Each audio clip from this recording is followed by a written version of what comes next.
Governor வந்து 50 மருத்துவர்களுக்கு வந்து ஒரு பாராட்டு ஒரு கேடயம் மாதிரி ஒரு வழங்குறாரு.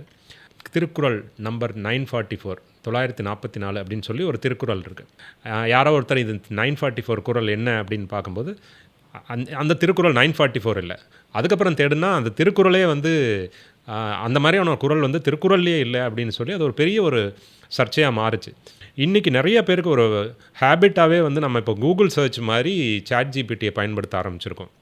ஆனால் ChatGPTயுடைய வேலை வந்து உங்களுக்கு தேடி கொடுக்கறது கிடையாது. இது வந்து ஜென்ரேட்டிவ் AI, அதாவது ஒரு விஷயத்தை உருவாக்கக்கூடிய திறமை படைத்த ஒரு செயற்கை நுண்ணறிவு. அது என்ன பண்ணும், ஒரு திருக்குறளை எழுதி கொடுத்துருச்சு. நீங்கள் வந்து திருவள்ளுவர் எழுதி கொடுத்த திருக்குறளை கொடுன்னெல்லாம் அது கேட்கல.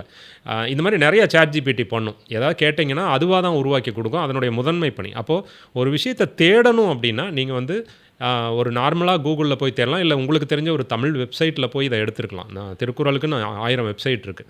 இதுலேருந்து நம்ம கற்றுக்க வேண்டியது என்ன அப்படின்னா, செயற்கை நுண்ணறிவு இல்லை ஒரு ஜென்ரேட்டிவ் AI கிட்ட போய் ஒரு விஷயத்தை தேடாதீங்க. ஒரு உண்மையான ஒரு தகவலை கொடுக்கக்கூடிய ஒரு சாஃப்ட்வேராக அதை அவங்க வடிவமைக்கலை. அது வந்து க்ரியேட்டிவாக புதுசாக ஒரு விஷயத்தை உருவாக்கி கொடுக்கறதுக்காக அவங்க வந்து பயன்படுத்தினது. இவங்க திருக்குறள் கொடுன்னா திருக்குறள் எழுதி கொடுத்துருச்சு. ரொம்ப அழகாக எழுதி கொடுத்துருக்கு. அதை பார்த்தவங்களுக்கும் எந்த விதமான சந்தேகமும் வரல. இது AI எதற்கு பயன்படுத்தணுமோ அதுக்கு மட்டும் பயன்படுத்துங்க. நன்றி.